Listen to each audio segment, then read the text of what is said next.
Okay then my friends, so far when we've been running tests, we've seen all the results in the terminal, right? And that is fine, but sometimes it can be a little bit finicky reading all the results that way, especially when you start getting failing tests and you want to debug those tests.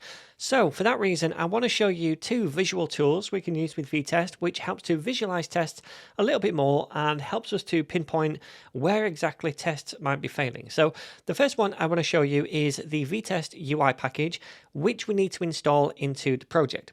So let's open a terminal, which is still running the Vitest process. So I'm going to quit this process by pressing Q. And then I'm going to install the package by typing npm install, then -d uppercase, because this is a dev dependency, and then @vitest/UI. Then we can hit enter.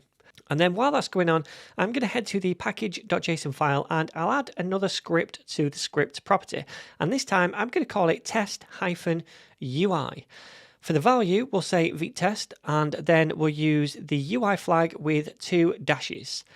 So when we run this script now, it's going to run Vitest itself and run all the tests as well as watch those tests for changes. But on top of that, it's also going to start up Vitest UI and spin up a local server where we can view that in a browser.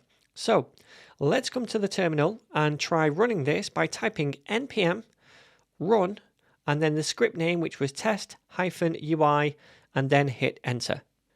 Once you've done that, a browser should automatically load Vitest UI for you, where you can see all the tests that we've made and which tests are passing and so forth.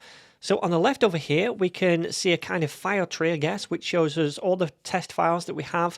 And in our case, that's just the examples.test.js file at the moment, but if we had more, they would show over here as well.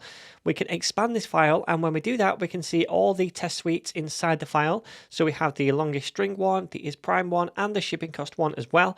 Again, we can expand those as well, and inside we see all the test cases for those test suites. Also, notice all the green ticks. That means all of these tests are currently passing. So that's a nice little visual representation of the test and their current state. Now up here at the top, there's a few different buttons we can click. And this first one is a shortcut for expanding or closing all the tests, which is nice. The next one is to go back to your dashboard if you're not already on it. And the play button is to rerun all the tests again. We've also got this theme button to toggle between light and dark themes. Also, you can search for specific tests by typing your search term into this input right here, and that's going to filter the tests that you see down here in this panel. Now, if we expand a test file and then expand a suite, we're going to see all the test cases in that suite, right? And if we hover over one of those, we should see a little code icon on the right of it. So if we click on that, it's going to bring up the code panel on the right and place us directly in the position that test is in the file. Also, we can edit the code directly from here. And then if you save the file by pressing Ctrl+S, then it's going to make that save permanently to your file. It's not like the DevTools console. This actually updates our real code. So then let's try going back to the code, and we're going to change something so that a test fails.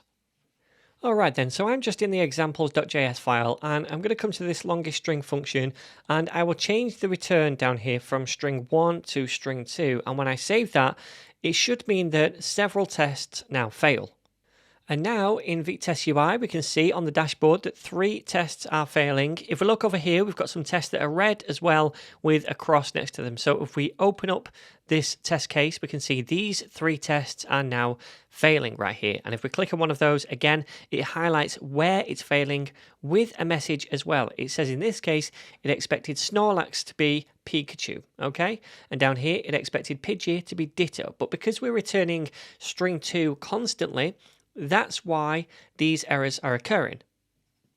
Okay, so I'm going to correct that change we just made now by coming to the return value and changing it back to string 1 at the bottom of the function. Then we can save the file so that all the tests should pass again. And now I'm going to come to the terminal and press Q to quit the testing process currently going on in the background. And that means that now Vitest and Vitest UI are both no longer running in the background.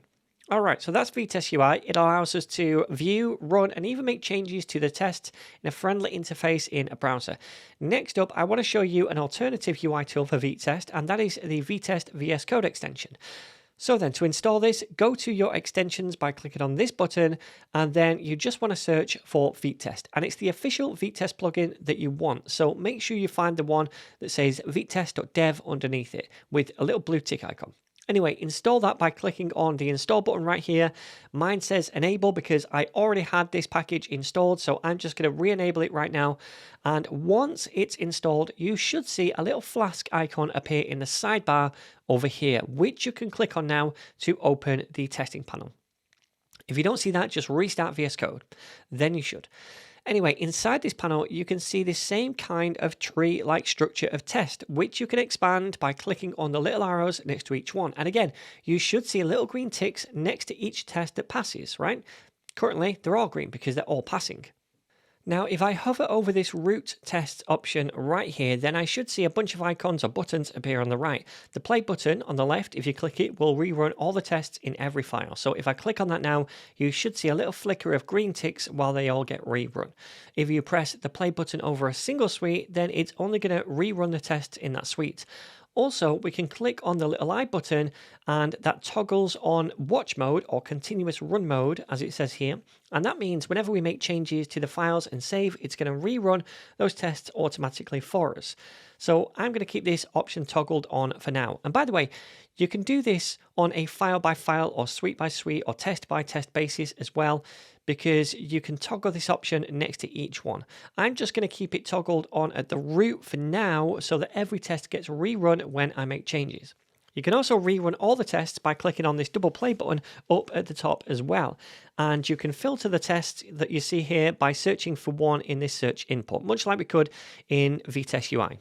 Anyway, let's try changing the return value in the longest string function again back to be string 2 instead of string 1 so that we get an error, and then we're going to save the file. And now, because we have continuous running toggled on, we should see the tests rerun, and some of them are now failing. So if you click on an individual failing test, then it should open the test file at that failing test position and show you exactly why it's failing. And in this case, you can see that it expected one return value in the test, but it actually got the other. Now, I'm just going to hit escape to exit out of this feedback view and scroll to the other failing test. And for each test that fails, we should see a little red tag next to it, giving us a hint as to why this test is failing. So that's nice.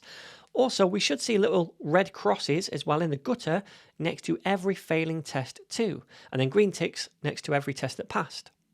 So then I'm going to head back to the longest string function now and change the return value back from string 2 to string 1 again, and then save the file. And when we do that, all the tests should rerun again and we should see green ticks everywhere. Okay, so that is the Vitest VS Code extension, and this is what I'll be using for the rest of the course now to run the tests, see failing tests, and debug the tests when we need to. So throughout the videos, we'll be getting much more practice using some of the different features.